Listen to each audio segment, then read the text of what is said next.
What's up everyone, welcome back to Workshop Rebuild. Today we're back at it again, the Bolens HT20. Stay tuned.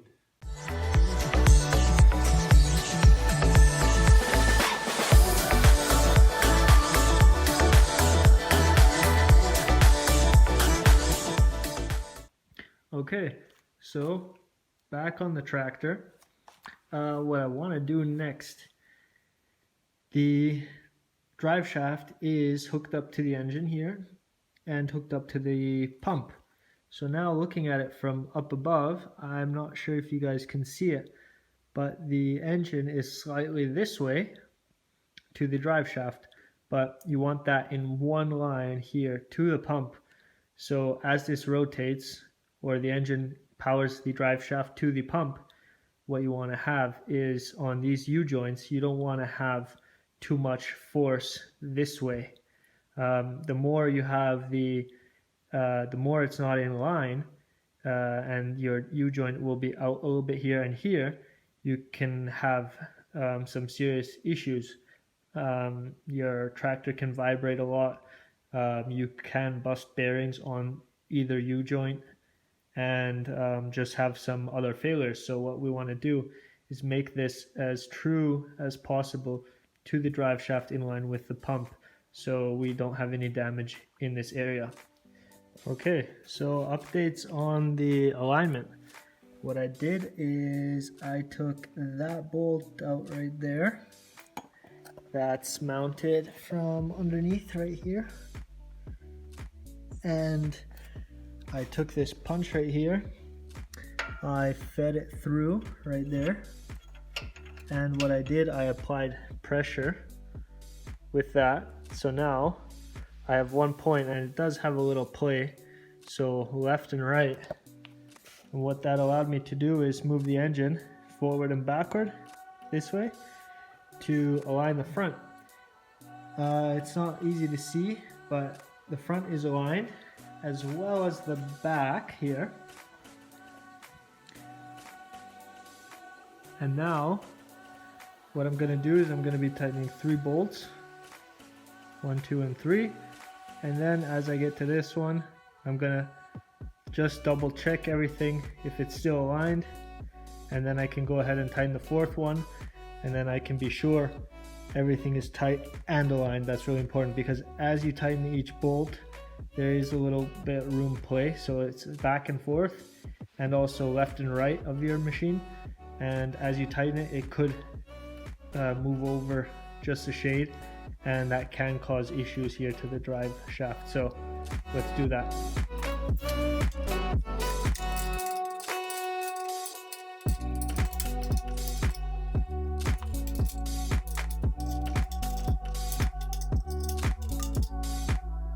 Looking forward, I'm going to have to just mount the oil spout that goes on the side of the engine. I had to take this off because I needed to do some adjusting here and there. This will go back on. I can move forward. On the bottom of this pulley from underneath, there's a little cover. I'm going to be mounting that as well, and just some little bits and pieces. So stay tuned, and hope you guys can see something that you haven't seen before.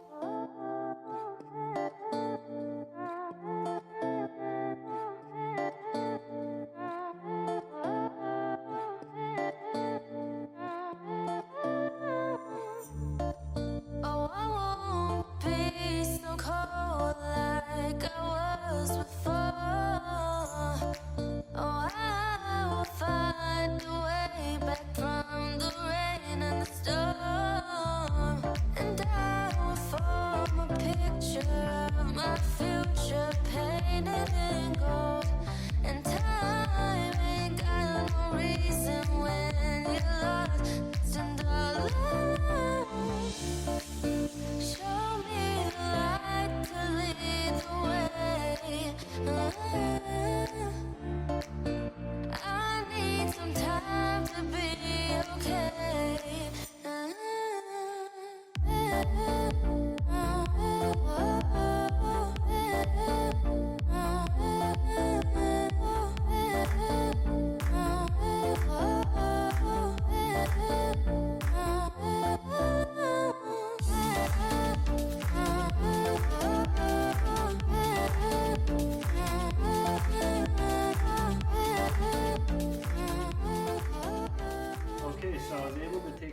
the masking tape to expose all the parts I didn't want covered, like the external hydraulics right here, the cylinder, these two right here that move in and out, the hydraulic pump tag as well, just in case I need to get some parts for that. I can just easily access the tag and figure out what kind of hydraulic pump this is here in the back. So now what I'd like to do is get the assembly for the steering wheel and mount that right up front here. After I mount the steering wheel assembly, I can then look forward to mount these levers right here for the external hydraulics. These will be on the main block right here.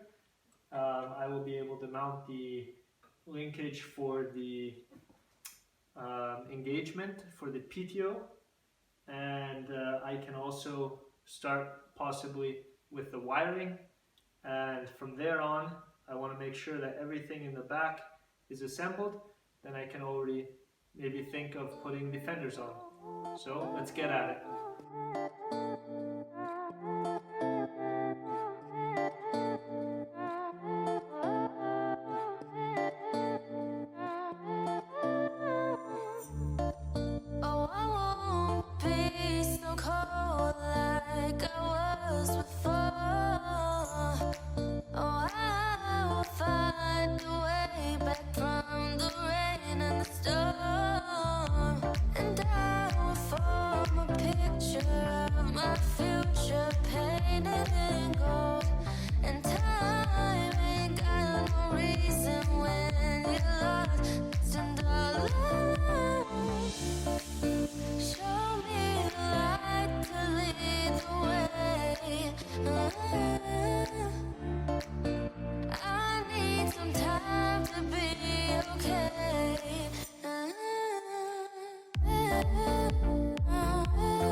What I'm going to move forward on are these two levers right here.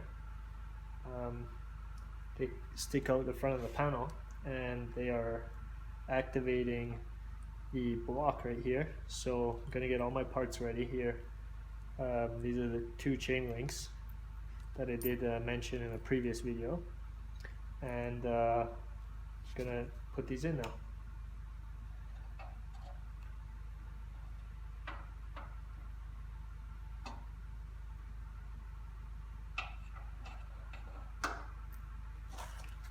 So I got both levers attached here with both chain links, and now I'm gonna have to put this rod in. I also put anti-seize or copper coat on this rod right here, and so let's push it through.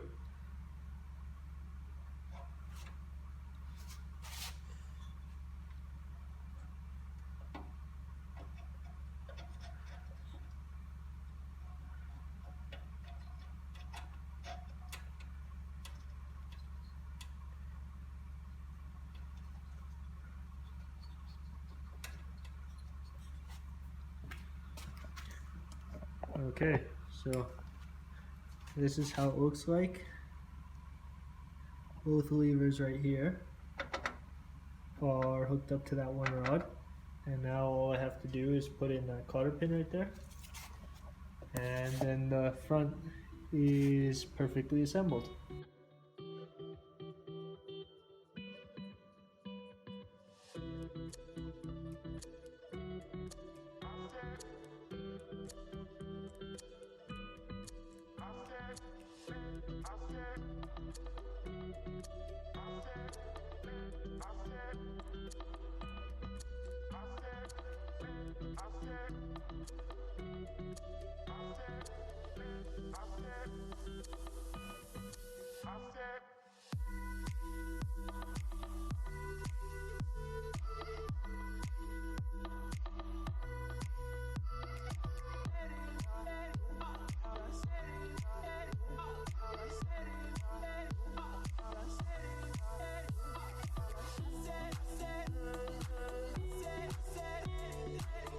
Gonna have to attach to that rear light right there, which is this white wire right here.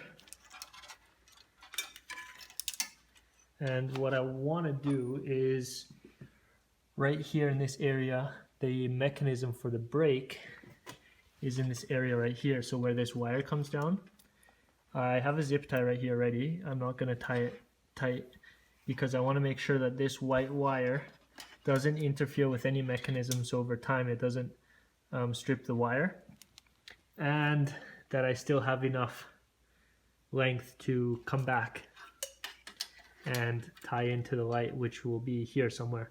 So I hope this is long enough.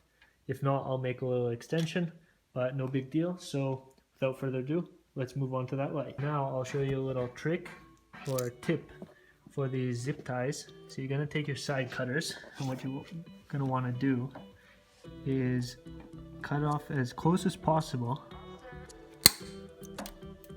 And now, as everybody knows, there's this little edge right here on the zip ties that, well, if you're gonna come back in here and you scrape your hand over this, you're gonna cut yourself dearly.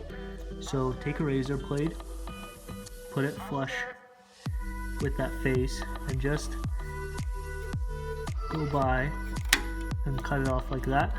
And now there's no way you're gonna cut yourself ever again.